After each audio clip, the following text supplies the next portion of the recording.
دفعہ سلیمان علیہ السلام نے کہا یا اللہ تو نے مجھے بڑی حکومت دی ہے، میں تیری ساری مخلوق کی دعوت کروں 1 سال۔ اللہ تعالیٰ نے فرمایا یہ تیرا کام نہیں۔ کہا اچھا 1 مہینہ؟ کہا سلیمان یہ تیرا کام نہیں۔ کہا اچھا 1 دن؟ کہا سلیمان یہ تیرا کام نہیں، نہ تیرے بس کا نہیں۔ کہا اللہ 1 دن تو مجھے اجازت دے، میرے کو تم بہت کچھ دیتا، چلو کرو۔ تو سلیمان علیہ السلام نے کھانے تیار کروائے، ہوا کو حکم دیا گیا کہ ٹھنڈی ہو کے چل، کھانے خراب نہ ہوں، اور اتنا لمبا دسترخوان بچھا کہ ایک طرف سے چلتے تو 1 مہینے کے بعد جا کر وہ دسترخوان ختم ہوتا تھا۔ تو جب کھانا تیار ہو گیا تو سلیمان علیہ السلام نے کہا کہ یا اللہ کھانا تیار ہے۔ تو اللہ نے فرمایا کہ کس کو پہلے کھلاؤ گے، زمین والوں کو کہ پانی والوں کو؟ تو سلیمان علیہ السلام کہنے لگے پہلے پانی والوں کو کھلا دوں، پھر فارغ ہو کے زمین والوں کو کھلا دوں گا۔ تو ایک مچھلی نے سر نکالا، کہنے لگے سلیمان سنا ہے آج ہم آپ کے مہمان ہیں۔ کہنے لگے صرف تم ہی نہیں سارے ہی ہو۔ کہا پہلے مینو تو ویلا کر، انہوں نے کہا آ جا۔ اب اس مچھلی نے ایک طرف سے منہ کھول اور برتنوں سمیت، دیگوں سمیت، ڈونگوں سمیت ہر شے اندر اندر اندر اندر، سارا دسترخوان اس نے پیٹ میں ڈال لیا۔ کہنے لگے یہ حضرت کچھ اور پیش کریں۔ وہ کہنے لگا تو سارے اندر کھا گئی، میں کہ تو پیش کر۔ وہ کہنے لگی سلیمان تیرے رب نے کہا تھا نا یہ تیرا کام نہیں، آج میں تیری وجہ سے بھوکی واپس جا رہی ہوں۔ میرا رب روزانہ ایسے 3 لقمے مجھے کھلاتا ہے، روزانہ 3 لقمے میرا رب ویسے مجھے کھلاتا ہے۔ تو بچوں پہلی بنیاد ہے پالنے والا اللہ ہے، رزق اللہ دیتا ہے، پیسے سے نہیں، دکان سے نہیں، کاروبار سے نہیں، ذمہ داری سے نہیں، ڈگریوں سے نہیں، رزق اللہ کے خزانوں سے آتا ہے۔ تو جب یہ بنیاد بنے گی تو اگلی بنیاد ہے پھر اس میں سچائی اور دیانتداری سے چلو۔ اگر آپ مجھ سے اسلام پوچھو نا 2 لفظوں میں کہ 2 لفظوں میں اسلام بتاؤ، تو میرے پاس ہیں سچائی اور دیانتداری۔ اور آپ مجھ سے پوچھو کفر 2 لفظوں میں بتاؤ، دنیا کا کفر 2 لفظوں میں بتاؤ، تو میرے پاس 2 لفظ ہیں، جھوٹ اور دھوکہ، جھوٹ اور دھوکے بازی، یہ ساری دنیا کا کفر ہے۔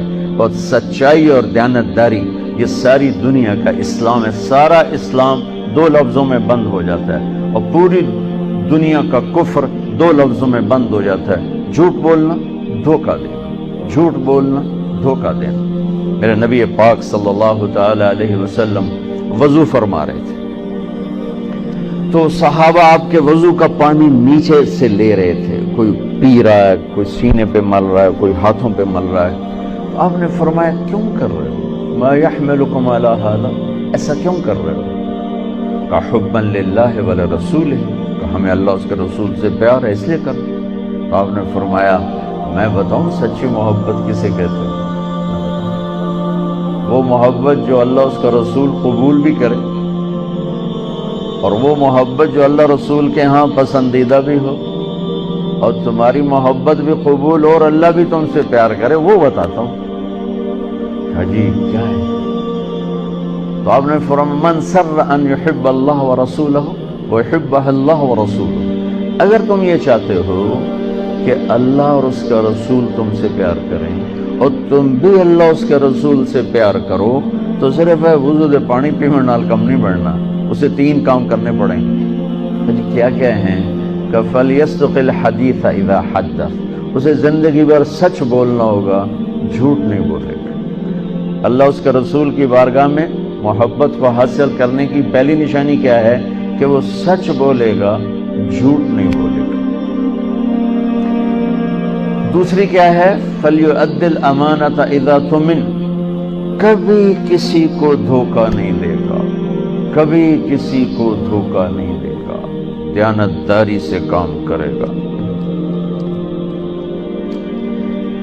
حضرت عمر رضی اللہ تعالیٰ عنہ فرمانے لگے لوگو تہجد میں کسی کو روتے دیکھ کے یہ نہ سمجھنا بہت بڑا آدمی ہے، لا تغرنکم تنتنۃ الرجل باللیل فی صلاتی، کسی کو تہجد میں ہچکیاں لیتے، گڑ گڑاتے دیکھ کر یہ نہ سمجھنا کہ رابعہ بصری ہے، جنید بغدادی ہے، یہ نہ سمجھنا کہ بہت بڑی عورت ہے، بہت بڑا مرد انسان ہے۔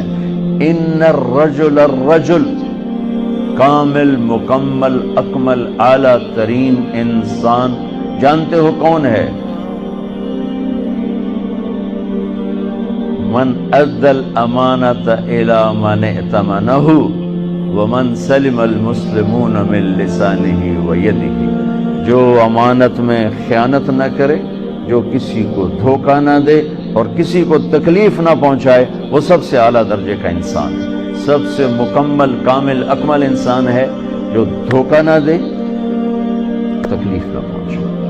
تو میرے نبی نے دو باتیں فرمائیں، اللہ اس کے رسول سے پیار ہے تو سچ بولو، جھوٹ نہ بولو، دیانتداری سے چلو، دھوکے بازی سے نہ چلو۔ میرے نبی سے پوچھا گیا، یا رسول اللہ، مسلمان بزدل ہو سکتا؟ آپ نے کہا۔ بخیل ہو سکتا؟ آپ نے کہا۔ جھوٹ بول سکتا؟ کہ نہیں، جھوٹ نہیں بول سکتا، جھوٹ نہیں بول سکتا۔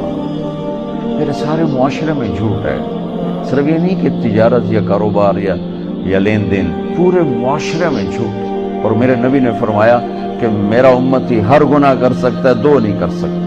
میرا امتی ہر گناہ کر سکتا ہے، دو نہیں کر سکتا۔ ایک جھوٹ کبھی نہیں بولے گا، ایک دھوکہ کبھی نہیں دے گا۔ ایک جھوٹ کبھی نہیں بولے گا، دھوکہ کبھی نہیں دے گا۔ میرے عزیزو، سچائی اور دیانتداری پر اپنی زندگی کی بنیاد قائم کرو، پھر یہاں تم ڈگمگاؤ گے، چونکہ سارا بازار تو جھوٹ بول رہے ہیں، سارے دفتر جھوٹ بول رہے ہیں، سب دھوکہ دے رہے ہیں، اور تم پٹو گے، پسو گے۔ تو یہاں جو چیز تمہیں کھڑا کرے گی، وہ اللہ پر یقین کھڑا کرے گا کہ میرا رب اللہ ہے، الحمدللہ رب العالمین، میرا رب اللہ ہے، میرا پالنے والا اللہ ہے، میری نوکری نہیں، ڈگری نہیں، کاروبار نہیں، تجارت نہیں، میرا پالنے والا اللہ ہے، لہذا مجھے سچ ہی بولنا ہے۔ یہ سچ اتنی بڑی دولت ہے، یہ جو ملک دنیا میں راج کر رہے ہیں، ٹیکنالوجی، میں کینیڈا گیا یہ مئی میں وہاں کی جو پارلیمنٹ تھی نا، ان کے ممبران نے مجھے انوائٹ کیا، تو میں نے ان میں تھوڑی بات کی۔ میں نے ان سے کہا کہ آپ لوگ دنیا پہ راج کر رہے ہیں، اس کی وجہ ٹیکنالوجی نہیں ہے، اس کی وجہ یہ ہے کہ آپ کی قوم سچ بولتی ہے، جھوٹ نہیں بولتی، دیانتداری سے کام کرتے ہیں، دھوکہ نہیں دیتے۔ اور میرے دیش میں جھوٹ ہے، سچائی کوئی نہیں، دھوکہ ہے، دیانتداری کوئی نہیں، بلکہ ساری لان تان سچے پر ہوتی ہے، ساری لان تان دیانتدار پر ہوتی ہے۔ میرے نبی نے فرمایا تھا، ایک زمانہ آئے گا جھوٹے کو سچا کہا جائے گا، سچے کو جھوٹا کہا جائے گا، اور دیانتدار کو بددیانت کہا جائے گا، بددیانت کو دیانتدار کہا جائے گا۔ تو جب اللہ تعالیٰ قیامت میں اپنا دیدار کرائے گا اور جنت کا دروازہ کھولے گا، تو سب سے پہلا ٹائٹل ملے گا مرحبا بالصادقین، سچے بندوں کو مرحبا۔